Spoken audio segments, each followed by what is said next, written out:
afternoon, everyone, and welcome to the Lifestyle CEO Show. I'm your host, Donna Maria, the original Lifestyle CEO, and you have arrived at the one place on your internet dial where we empower you to break all the rules, build your own corporate ladder, and create the life you love. Today's show is sponsored by the Handmade Beauty Network. Visit handmadebeauty.com, where you can discover all kinds of companies across the country and even some of them around the world who can provide you with independently manufactured beauty products like the sugar scrubs and pedicure scrubs and body washes and facial scrubs and everything you need to be beautiful all year long. That's at handmadebeauty.com. Visit today. Find some great new products that you cannot buy on the commercial shelves. Well, everyone, we are into October. The fall is here.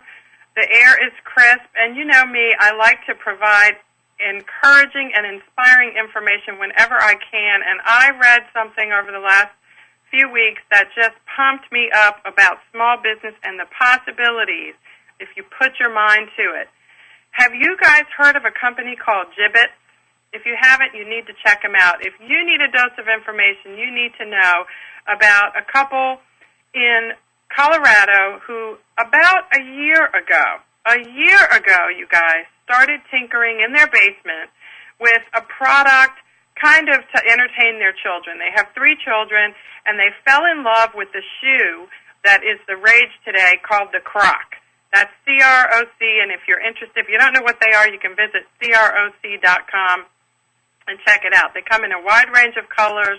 They make them for toddlers. They make them for adults. You can choose your color. Choose your Croc. Well, this couple in Colorado a year ago, in 2005, decided to make some charms to put in the holes that you see on the Croc shoe. And these charms were designed by their children, and you just basically press the charm into the hole in the Croc, and you kind of can decorate your Croc. Well, after a couple of months, they had about $200,000 in sales every month. And after about 6 or 7 months, they were grossing $2 million in sales. And naturally, the Croc company took notice and last week purchased them for $10 million cash plus a $10 million payout over time as the company grows. The founders, the husband and wife team founders in Colorado who built the business, actually started the business with the idea from the very beginning that the Croc company would purchase it. And along the way, they say they've had a lot of fun, and they've enjoyed themselves immensely, and their plan worked. And it is amazing to me that in just that short period of time, they were able to grow that company to the point where it could be purchased for a total of $20 million. And the owners still have some interest in the company. They are staying on as the 2 officers. I think the chief design officer and another executive position the husband is taking, and they are just off to the races with this business. So I mention that to say that there is more than one way to skin a cat and build a business. They started with an idea in the very beginning that another company that could have more resources in them, but also had an interest in doing what they were doing, would one day come along and purchase their business, and that is exactly what has happened. So if you're interested in reading a little bit more about it, you can visit Jibbitz, JIBBITZ.com, and I think there's a recent press release there. The sale took place last week on October 3rd. Congratulations to the Colorado company, Sherry and her husband, Sherry Smeltzer and her husband, I think his name is Rich. Really great job. So if you've got an idea and you can position your business properly, this could happen to you. There's no reason why it can't happen to you. Between Sherry, her husband, and their 3 children, they own at least 12 pairs of these shoes. So you can see that their heart was really into this, and they found a great way to amuse their children in the basement and create a legacy for them as well. And that's what we are all about here at the Lifestyle CEO Show. I want you guys to know that today's guest is Jill McKean. She is a professional organizer And she is going to be on in a little bit, because she's not joining immediately, but she's going to be on in a little bit to talk with us about the importance of organizing to the success of your small business. Jill is an expert not only at organizing in general, but her specific focus is helping small business owners and the self-employed to create an organized environment where their businesses can grow and thrive. And naturally, if that happens, then your families and your lives as business owners will also grow and thrive. So Jill will be joining us after our first break. I want you guys to know we're going to be firing up the listener calls. If you have comments, questions at all, you can call them in now, or you can wait till Jill joins us. The telephone number is 800-773-0355. I found something interesting in the paper today. There's a story about, in the USA Today, about entrepreneurs and leaders who are heading up various companies around the country, and whether or not they were spanked when they were children. Now, I have been getting some emails and a couple of, email inquiries and even a few tongue lashings, if I may, through the Internet about a story that Newsweek did on spanking, and they featured me in an experience that I had with my daughter and the first time I spanked her. If you're interested in seeing that story, you can visit lifestyleceo.com and click on the press page. There's a link to it there. But I just thought it was really interesting that some reporter at USA Today thought it was an interesting question to ask executives and leaders whether they were spanked when they were children. And most of them said that they were, but interestingly, none of them attributed their success in business to having been spanked. And it looks like the upshot of this is that even though these successful people were spanked, they don't think it helped, and they don't necessarily think it hurt. I thought that was a really interesting story, though. You can check it out today at usatoday.com in the business section, and you can also, of course, pick it up at your local store where you shop for your media materials. The USA Today also reports today that small businesses are gaining ground in overall employment in the United States. That's no real news for us, who are small business owners and may have some employees in our company.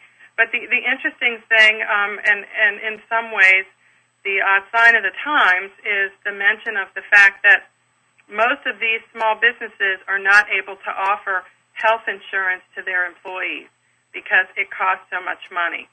So there you go, guys. No matter where you work, large or small, we are all being squeezed by this healthcare crisis.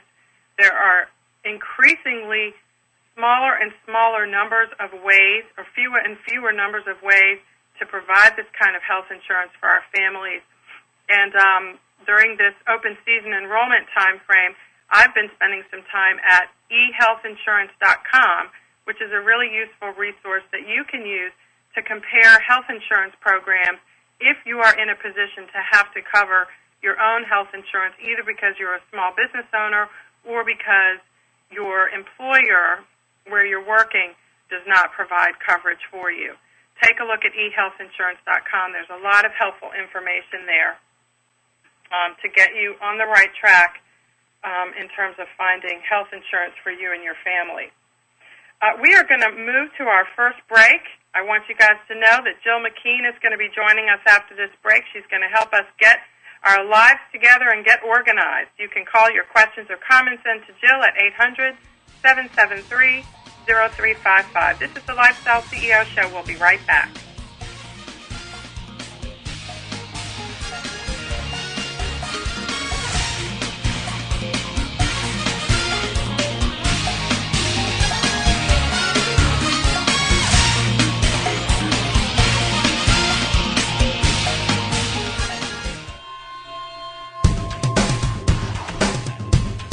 Why is everyone listening to GlobalTalkRadio.com? Because it's the future of talk radio. Every day, more and more people are finding Internet radio as not just an alternative media, but as a replacement to traditional AM and FM broadcast stations. Internet radio offers a wider variety of programs, convenient on-demand listening that meets your schedule, and fewer commercial interruptions. and globaltalkradio.com is already leading the way by matching this content with a highly targeted internet audience. globaltalkradio.com offers its listeners one of the widest programming varieties on the internet, from business and finance to self-improvement, paranormal, health, literature, romance, politics, and more. There are also opportunities for prospective hosts who would like to host their own weekly or one-time talk shows. Want to learn more? Check us out at www.globaltalkradio.com and see the future of talk radio today.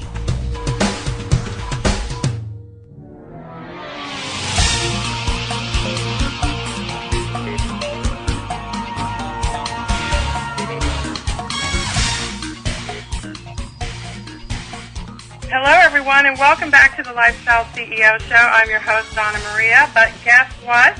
We have got not one, but two guests on the call today, and I'm very excited. Of course, you guys all, most of you know Lisa Price from Carol's Daughter through her membership in the Handmade Beauty Network and some work that Lisa and I have done together giving a workshop in New York City earlier this year. Lisa has joined us to talk a little bit about the explosive and exciting recent growth in her business, as well as a little bit about how her organization skills have helped her to grow her business and keep it successful. We also have Jill McKean, a professional organizer who started her business, Organize It, in 2004. Previously, she was a financial analyst with a large professional service firm with over 20 years of experience working in business. Jill's specialty is not just in organization, but in helping small business owners and the self-employed to get themselves together, get themselves organized, and get on with making their businesses and their lives a success. She's going to give us some of her best tips and hints today to do that, and I'm so excited to welcome both Lisa Price and Jill McKean to the Lifestyle CEO Show today. Hi. Hi, you guys. Hello. Hi.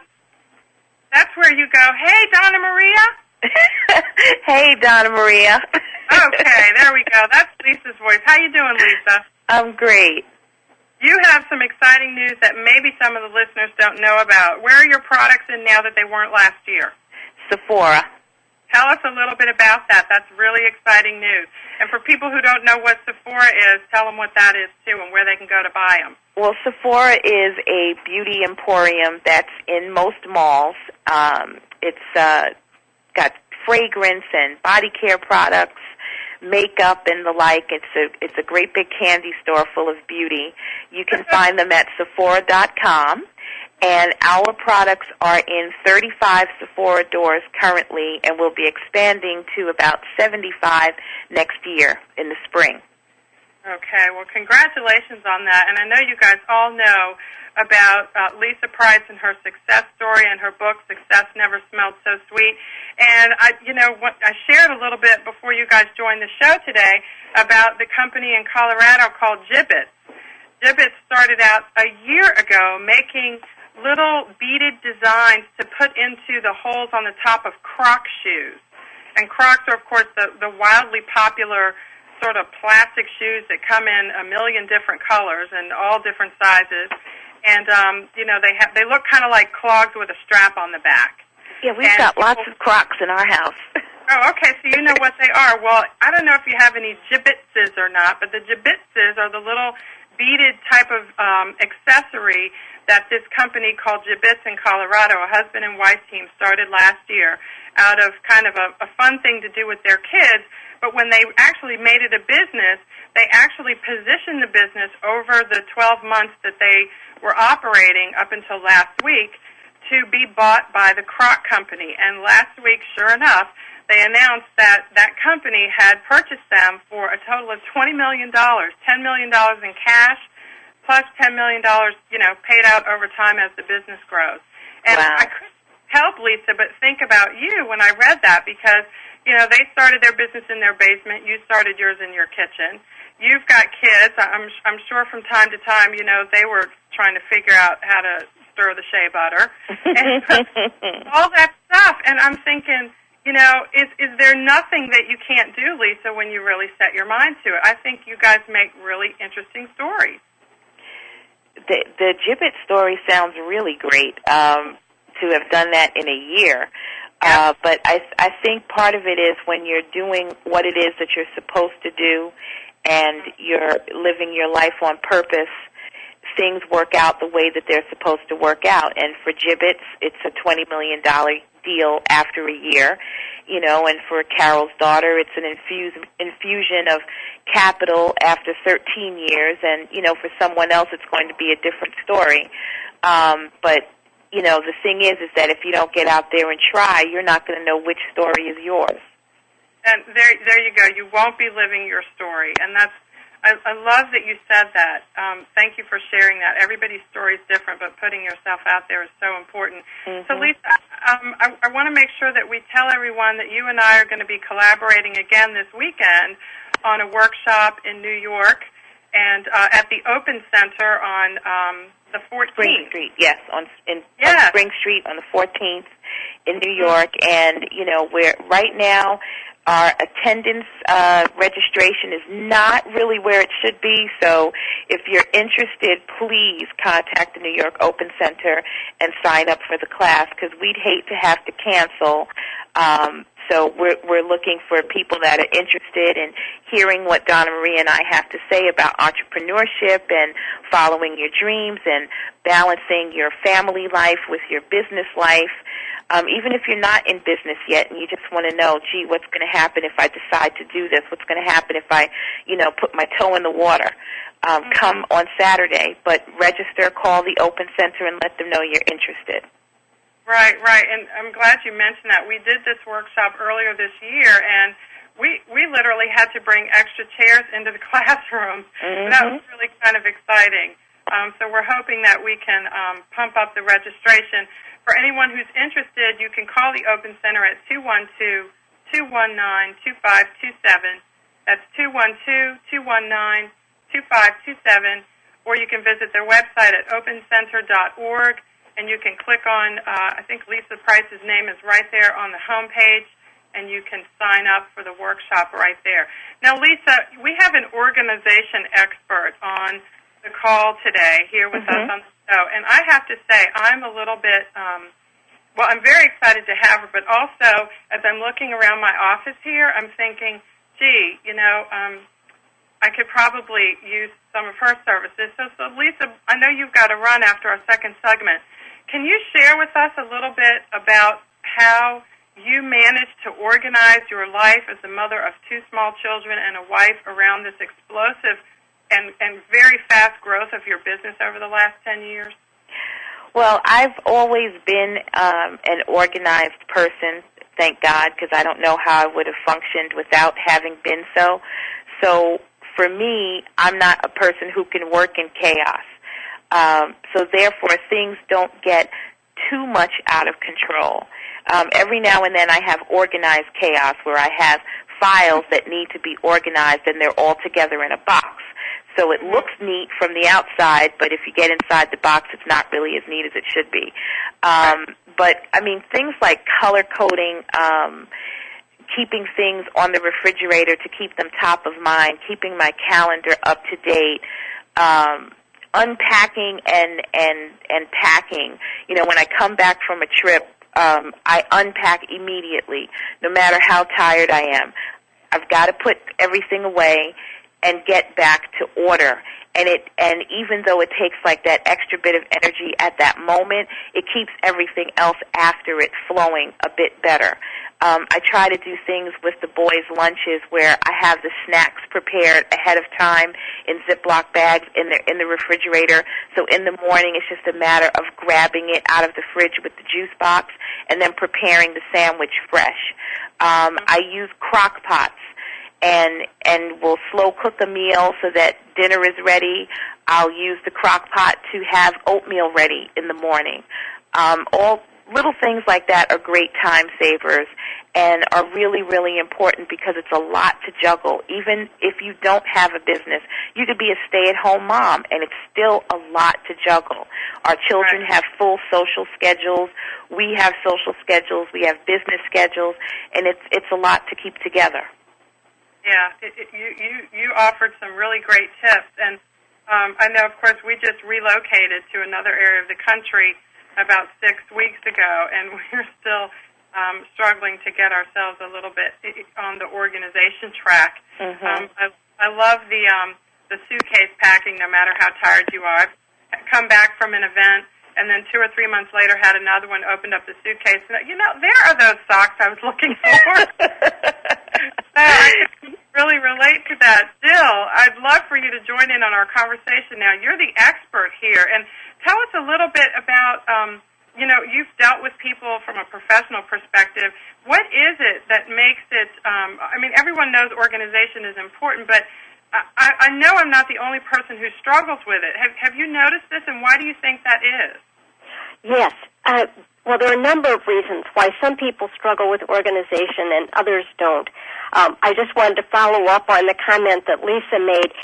Clearly, she understands the process, that it's ready for action, taking the action, the follow-up that's needed, and then getting back to ready for action. And I think that's one very helpful thing for people to keep in mind, that it's always a process. And to be successful, you need to work through the process, including the follow-up and the preparation, to really feel on top of things.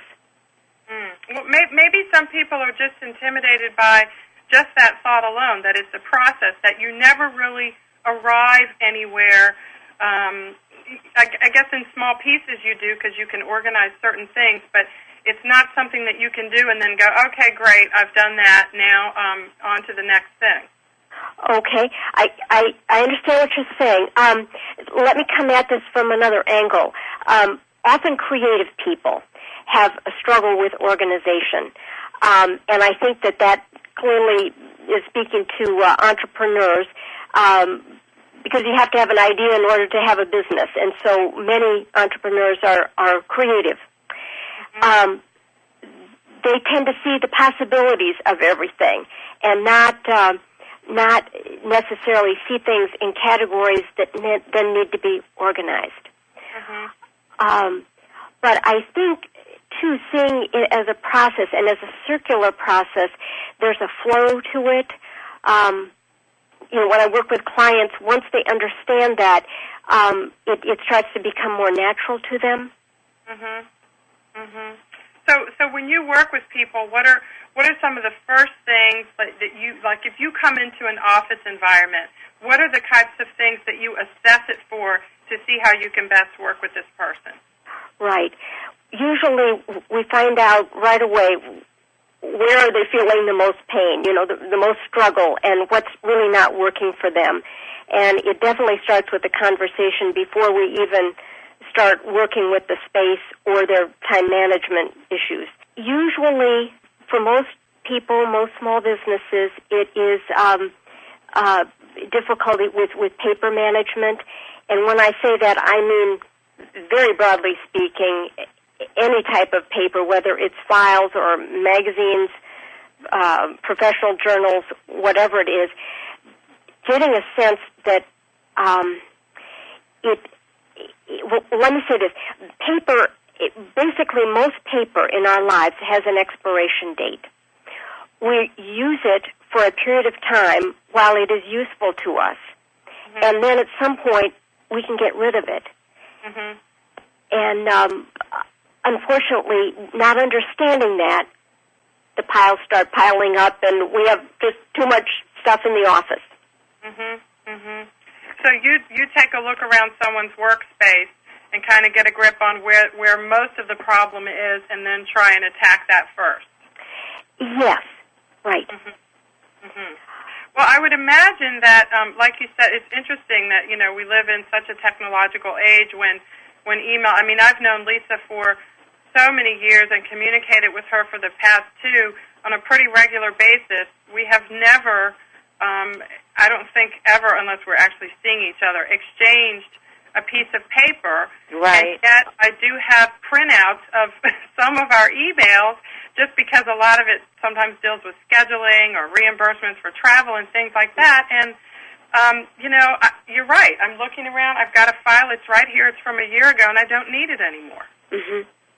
And I just, it's very interesting that you say that, because for some people, and I guess I'm one of them, we are kind of wedded to having that record. It's a piece of our lives. And do you find yourself counseling people to kind of let some of that stuff go and not be pack rats like that? Yes, you're right. Clearly, I think everyone struggles a little bit with being a pack rat. It's just maybe in different categories of our lives. Definitely, that's an issue even for the business end of things. It tends to be more of an issue in our personal lives. We get connected to things, but even so, we have landmarks and things happening in our businesses, and we want to somehow honor it or make it important to us by keeping something. But there might be other ways that we can honor the experience and with less stuff and not take up so much room. Right, or honor the experience and still be able to throw the paper in the trash. That's kind of where it belongs. Lisa, you probably noticed a huge transition between what you had to organize and what you didn't have to organize when your business underwent, the transition that it did last year from actually having a home-based office to an office in a physical location. How did that change your life in terms of organization requirements? Well, it made it actually a little bit easier because I was able to separate home from business. So I still have things that I have to organize. When I go into my office, it's one set of things. And when I'm in my home office, it's a different set of things. So the two don't get mixed together, which used to happen before, where you might accidentally put a business phone bill in with the personal phone bills and bank statements and things like that. So that part of it of not having to separate them is good because they're already separated by being in two different locations. There seems to be a bit more to organize in both places because on the home side, the children are older and the work that they're doing in school, there are things that they need to reference. I'm trying to help them organize their own work. And then at work, because the company is bigger and I'm traveling and I, go to conferences and things like that, there's more contact information to keep organized, emails, travel itineraries. And just this week, I went and purchased an agenda because as much as I use the computer, I still like pen and paper. And I got one of those, like Filofax type things. It's not a Filofax, but that type of thing just so I can have my schedule on paper and look at it and be able to make changes because I was relying on the computer, and if it wasn't right in front of me, I'm relying on memory and forgetting things. So that has helped me to go back to pen and paper along with the computer. Yeah, well, thank you so much for sharing that, Lisa. And you raised such an interesting point about keeping a separation between home life and business life, even when your business is located in your home. We're going to come back after our final break and talk with professional organizing expert Jill McKean about that. Lisa is going to go take care of some Carol's daughter business, among them preparing for her taping on the Tyra show coming up later on this week. We'll be looking for you then, Lisa. Have a great time. And we'll be right back. This is the Lifestyle CEO. Thank you. Thanks, Lisa.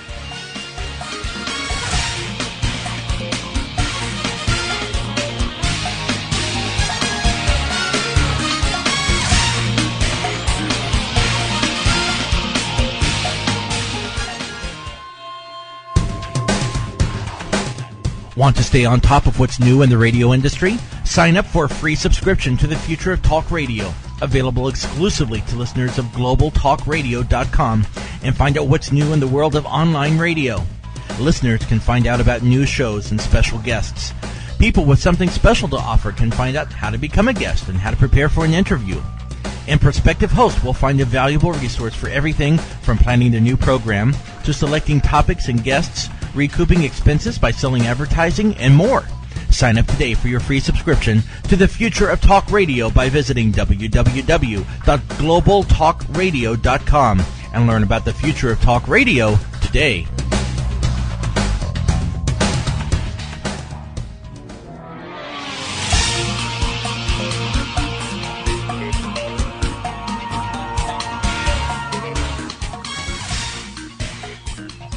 Welcome back, everyone, to the last segment of this week's Lifestyle CEO Show. I'm your host, Donna Maria, and I am here with professional office organizer Jill McKean.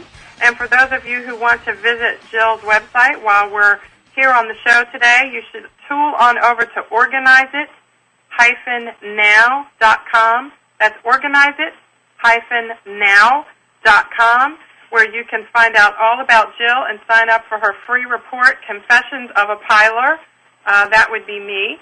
So I need to definitely get that report. And for those of you in the Connecticut area where Jill is located, you can learn about her adult education classes coming up later this month. 7 Steps to Productivity in the Office. Another one called Want to Pare Down and Simplify Your Space.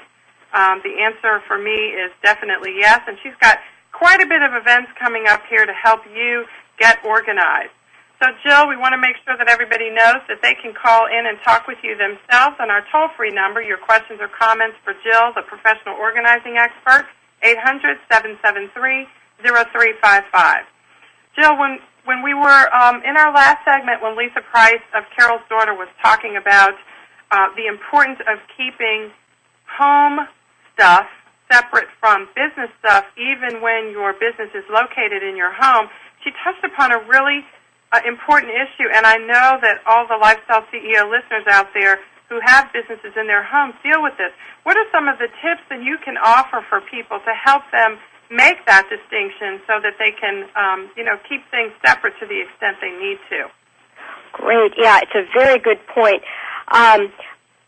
What I often come across is that people have scattered their office materials or office functions in various places around the house. And what I encourage them to do is pick one place. And it's best if you can have a separate room in your home as your home office.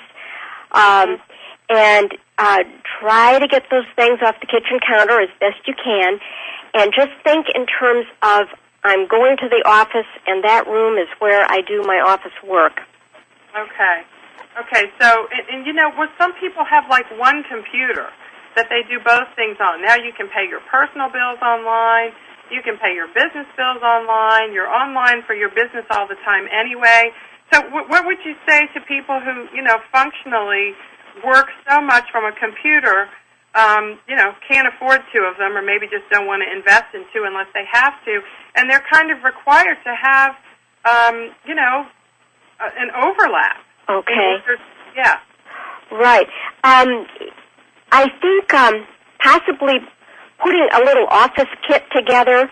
I also recommend to people to have it's basically a file crate. People are probably familiar with those, but they come now in all kinds of shapes and sizes and colors. Again, in a sense, you've got a mobile office so that all those materials stay together. I'm thinking in particular of papers, of course. But if you need to go to where the computer is, you can just take that small file box or file crate with you and go and take care of the computer things that you need to do, which might be away from your normal office area. Okay, so you're describing a situation where I guess it could go either way. You could either put your personal stuff in the crate or your business stuff in the crate, depending on what works best for you. Yes. That's an interesting idea. I bet that helps a lot of people. And so when you're talking with people about, these kinds of suggestions, you mentioned an office kit. Is that what you meant by the crate? Is that the same thing? Yes. Okay. Yeah.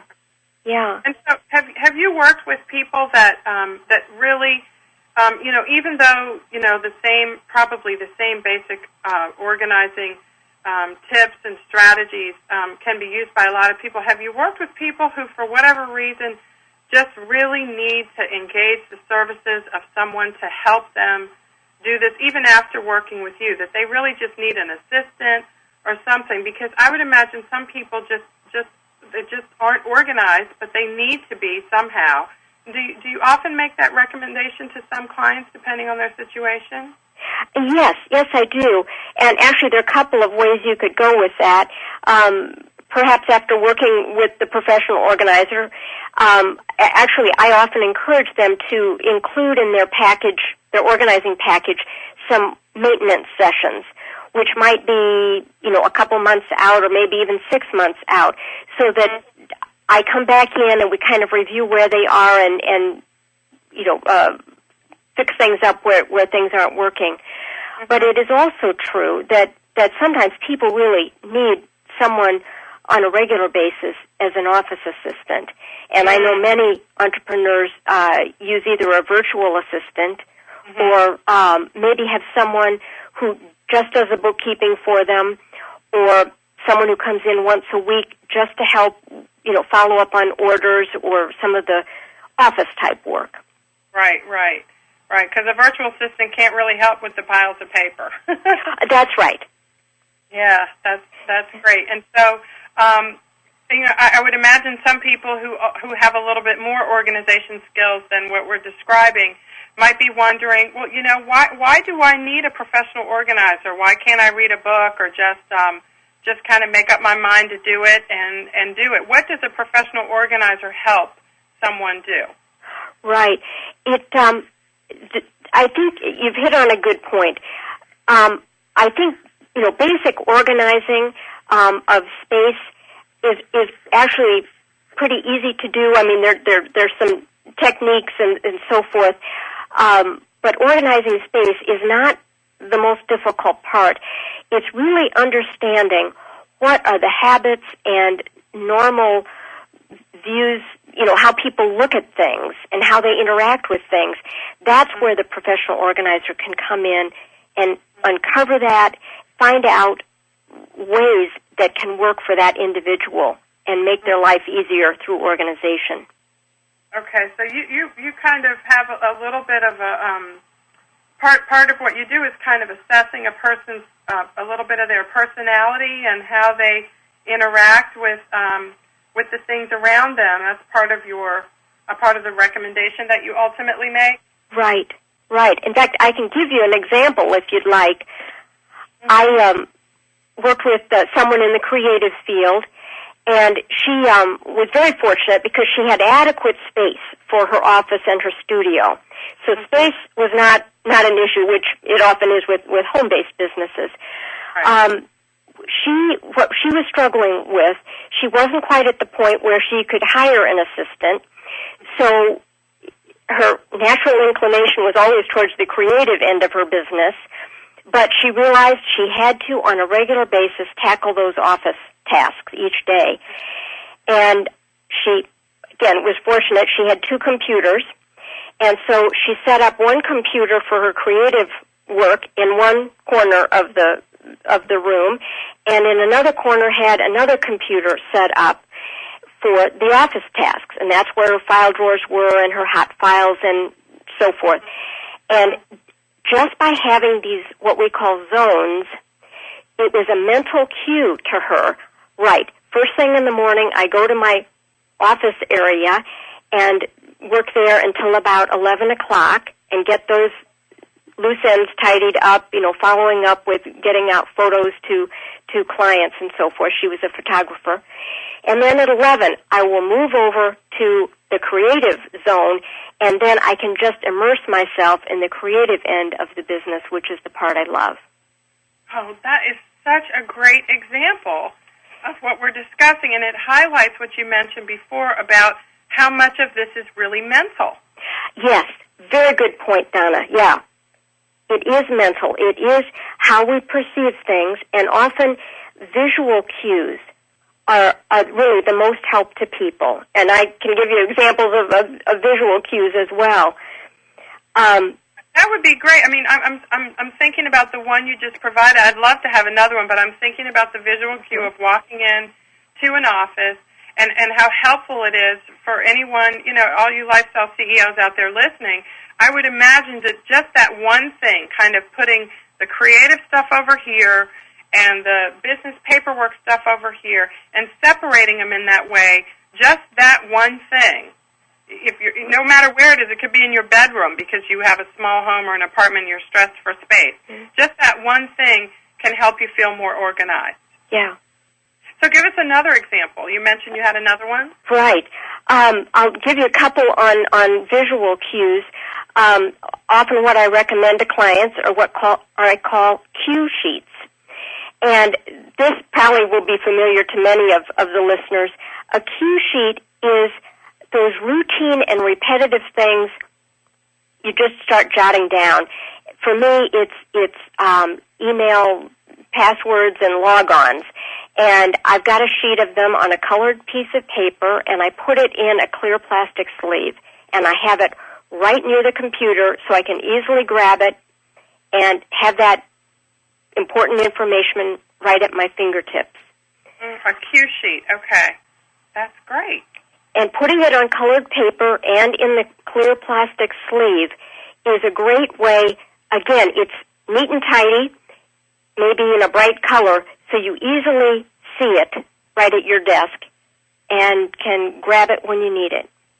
And that's better than doing what I've been doing, which is using Outlook to save my passwords, which is it seems to work, but every now and then, I have so many of those darn things, usernames and passwords, that, I always end up looking at more than one saved electronic communication to find the one I'm looking for. Right. So putting them all on a piece of paper actually, too, gives them a place of honor, too, to put a yellow or a green or a purple piece of paper to them, put them in a sleeve, because if you think about it, that kind of information should have a place of honor in our businesses because it helps us to be productive and efficient. Right, right. So how do you, if someone wanted to engage your services or the services of a professional organizer, how does it work? What happens? Can you, and I guess another question probably some people will have too is, do you have to physically be with a person to be of assistance to them if you're a professional organizer? The typical scenario is that, yes, a professional organizer comes on site and works with you to organize the space. Mm-hmm. There are some organizers who do provide services over the phone. I am certainly open to that, although I haven't had any clients. I haven't ever worked with clients in that way. Anyway, if people are interested in engaging a professional organizer, certainly if they would like a referral, I would love to give them a referral. I know organizers across the country, and they can certainly email me or phone me, either one. But there is a national organization, and they can go right on that website. Okay. And that is... You're a member of that organization, right? The National Association of Professional Organizers? Yes. Okay. Is that NAPO.org? It's NAPO.net. .net, okay. Yes. And, Jill, that brings up an interesting question that occurs to me. I don't know how many years NAPO has been in existence, but I do find it really interesting that there seems to be a surge in these types of organization and these types of networking groups to help people get organized. What do you think about that? Just literally, it seems to me over the past 5 or 6 years, professional organizations have joined. There's certification now. What is it with people and difficulty being organized? Mm-hmm. Have you noticed that trend? Yes, it certainly is a trend. And NAPO, just to mention, has been in existence for over 20 years. Okay, but there is a huge growth just in the last few years. Okay, then that's probably why they've been around for a long time, but I'm hearing a whole lot more about them over the past 5 years than ever before. Yes. Why is that? Are people just, even with the help of technology, struggling just as much as ever with getting organized? I think there are a number of reasons. Just as far as small businesses, there's just a growth in small businesses and home offices. And I think people are realizing, many come from a corporate situation where they have staff and assistants and systems and so forth. They get their office open in their home and, they're struggling with keeping it organized. Another factor is just, there are trends in our culture. We are very busy people, and, we've been consumers for a long time, and so we just have more things in the home and more activities in our lives. time to get rid of some of that stuff. I know I read a quote, I can only paraphrase it. It was just talking about, how we acquire bigger and bigger houses for more stuff that we don't need. Yes. Unfortunately, it's true. Yes. Yeah. Well, hopefully, with the help of people like you, Jill, we can kind of get a grip on some of these things. Thank you so much for joining us. Jill McKean, professional office organizer. She's located in Connecticut, but as you heard, she can refer you to someone else or maybe even help you virtually with some tips, maybe a conference call or something to help you with some tips. She does offer consulting services, and to learn more about Jill and her services and the free talks that she offers in the Connecticut area, you can visit her website at organizeit-now.com, or you can give her a call at area code 203-431-6562. Thanks for joining us, Jill. Thank you, Donna Maria. I want to let you guys know that we have got some great shows coming up for you here during the fall this year. I mean, this is a real great time to get organized and start getting ready and get everything together for the next year, for 2007, which is not that far away. Next week, on October 16th, Linda Feinholz of Feinholz and Associates will be here to set some goals and get some things in place so that 2007 can start off with specific goals in mind and things that we need to do to reach them. On October 23rd, Kim Gordon, who is one of the experts for Entrepreneur Magazine on small business, she is going to be here. She's also the author of several books on small business ownership. She's going to give us some tips on that, specifically home-based businesses and how to keep them organized and how to market them and increase the bottom line. And Vicki, the Business Buddha, will be here on October the 30th. The Business Buddha claims that she can get your business up, launched, running, and ready to make money in 90 days. That's pretty good. We're going to talk with Vicki, the Business Buddha, about that.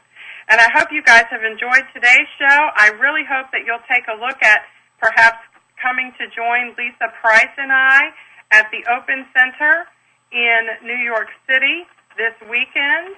You can visit the website at opencenter.org to get more information and to sign up, or you can also give the Open Center a call at area code 212-219-2527 to learn more about the great Lifestyle CEO and Sweet Smell of Success workshop that Lisa and I are putting together for you this weekend.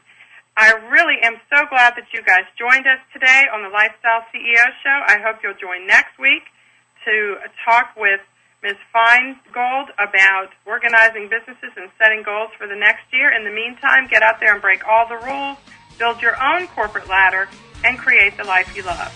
This is Donna Maria signing off. See you next week, guys.